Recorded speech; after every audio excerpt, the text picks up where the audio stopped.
नेब chairman Javed Iqbal public accounts committee आॾो नेठि पेश थी पियो। पीएसी चेयरमैन राणा तनवीर चयो आहे त नेब चेयरमैन हासिल थियण में ॾाढी देरि लॻाए छॾी।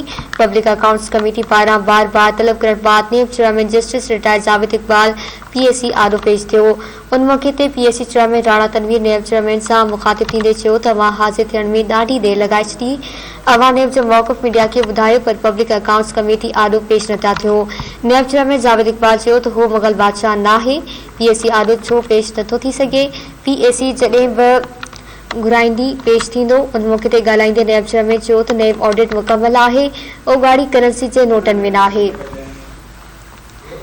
आॻ कई पिया कि कमेटी जे मेंबर नूर आलम पुछाणो कयो त नेब में कम कंदड़ ऑफिसर मिल्कियत ज़ाहिर कनि था या न। हुन चयो त ब्यूरोक्रेसी ऐं जजनि में केतिरनि माण्हुनि ते केस आहिनि। नेब चेयरमैन जावेद इकबाल चयो त हाणे जॾहिं बि तलब कयो वेंदो हू ज़रूर पेश थींदो। संदसि चवणु हो त 4 साल खां उहिदे ते आहे। इन अरसे दौरान ऑडिट कराईंदो रहियो। पीएसी पारां करप्शन केसनि जी तफ़सीलनि लाइ ख़ासि इजलास घुराइण जो फ़ैसिलो पिणु कयो वियो आहे। पीएसी नेब चेयरमैन खे 881 अरब रुपयनि जी उगाड़ी जे हिसाब लाइ तलब कयो हो।